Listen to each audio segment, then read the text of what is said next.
dal leen ak jàmm mbokk yi faral di seetaan Annaba TV mbokk yi faral di seetaan naka la ñuy créer chaîne YouTube boo xam day réussir total.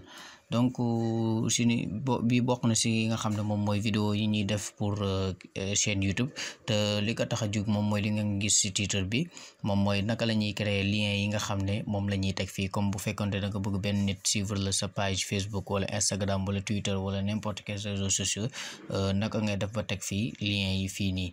Donc balaa ñuy commencer incha allah dañuy ñaan ngeen abonné ci chaîne partage vidéo yi comme ça ñu gën a am cawarte pour continuer di def li nga xam ne moom mooy vidéo yi. Donc pour ñu bañ a tardé rek incha allah donc boo duggee ci sa page YouTube fii nii comme page bi ngeen di gis nii di nga gis personnaliser la chaîne. Donc nga bës personnaliser la chaîne donc automatiquement page bi day charger changer indil la beneen page. Voilà donc foofu noonu ngay amee possibilité pour mën a changer li nga wala ajouter ay yeneeni mbir. Donc page bii nii la lay indil ñu patienter tuuti tey sama connexion daf mel xaw a yéex. Voilà yàggul. Toute façon page baa ngi nii donc dafay changer page bi donc di nga gis benn big fii nii ci kaw big bii donc big bi ngay bës boo bësee big bi dina la indil ñaari option la lay indil donc modifier les liens ak wala modifier l'illustration de la chaîne.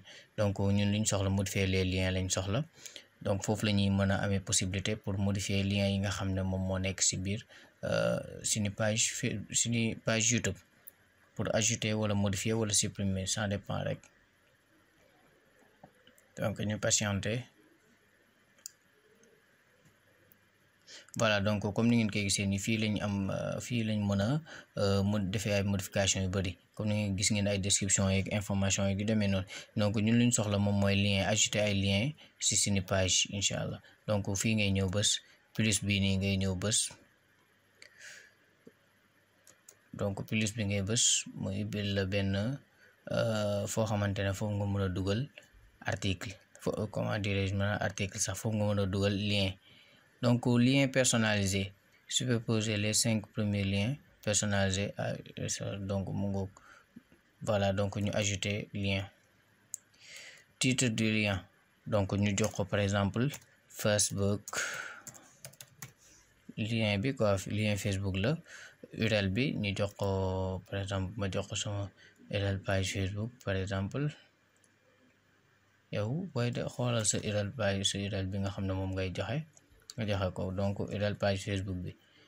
Donc ma ajouté waat même chose damay ajouté waat beneen parce que bëgg naa Twitter tamit ma jël sama URL Twitter même chose donc URL Twitter voilà Twitter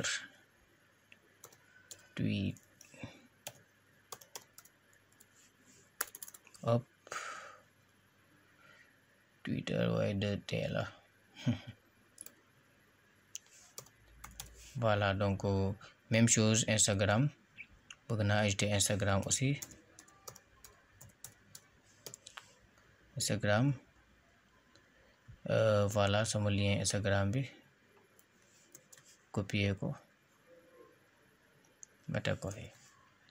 Maintenant boo bëggoon ajouter waat tamit même chose comme bu fekkoon da nga site web wala yu demee noonu mun nga ko ajouter donc boo paree rek def OK automatiquement di nga gis lien yi dina ñëw affiché gis nga comme ni ngeen koy gisee lien Facebook lien Instagram lien Twitter te dina affiché fii nii ci chaîne bi. Donc ñu delluwaat directement chaîne bi xool donc utilisateur wala visiteur moom bu ñëwee dina gis lien bi nga xam ne moo koy yóbbu ci sa page Facebook direct wala lien bi nga xam ne moom moo koy yóbbu ci sa page Instagram direct wala lien bi nga xam moo koy yóbbu ci sa page Twitter direct wala lien bi nga xam moo koy yóbbu ci sa page bi nga xam ne moom nga personnalisé comme site web wala yeneen ak yeneen. Donc lii day tax sa chaîne bi di gën a am vie aussi tamit day tax yow ngay gën a am vie par exemple nit ñi di la gën a suivre.